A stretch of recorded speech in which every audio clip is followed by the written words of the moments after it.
مہنگائی کو تاریخی طور پہ بڑھتی جا رہی ہے. ان کو یاد ہے, ان کو پتا ہے کہ یہ تو صدر زرداری کا وقت ہے. یہ صدر زرداری کے دور میں تھا جب ہمارا پینشن 100% میں اضافہ ہوتا تھا. یہ صدر زرداری کا وقت تھا جہاں ہمارا جو تنخواہ ہے وہ 150% کا اضافہ ہوتا تھا.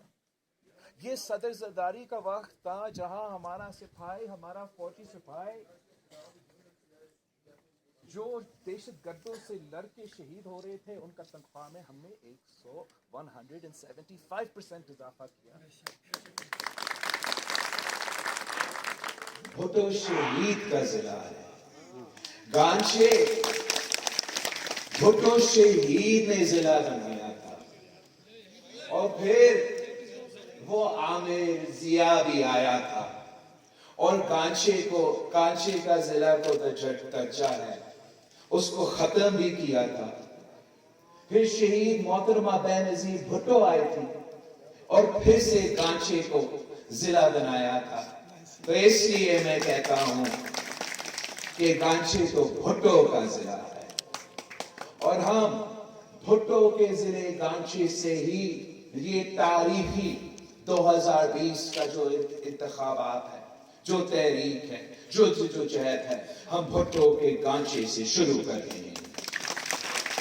2018 کا وعدہ تھا, وہ آج بھی میرا 2020 کا وعدہ ہے. اور انشاءاللہ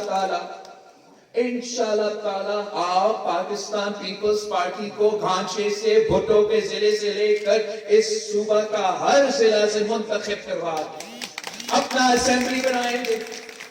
اور وہ اسمبلی کا پہلا کام ہوگا کہ جو وعدہ ہمارا چیئرمین بلاول بھٹو زرداری نے 2018 میں مینیفیسٹو میں کیا تھا, وہ وعدہ آپ ریزولوشن کے تحت پاس کر کے ہمیں نیشنل اسمبلی میں بھیجیں, ہمیں سینٹ میں بھیجیں. ہمیں اپنے گلگت بلتستان کے عوام کو ان کا حقوق دلوانا پڑیں گے.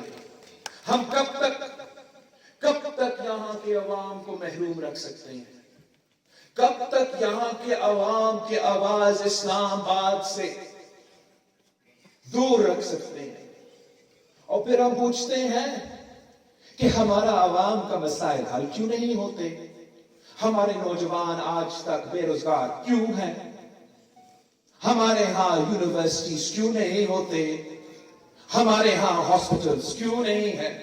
وہ اس لیے کہ اسلام آباد میں بیٹھے ہوئے لوگ آپ کے لیے فیصلے تو لیتے ہیں, از خود فیصلے لیتے ہیں, لیکن آپ کی بات نہیں سنتے.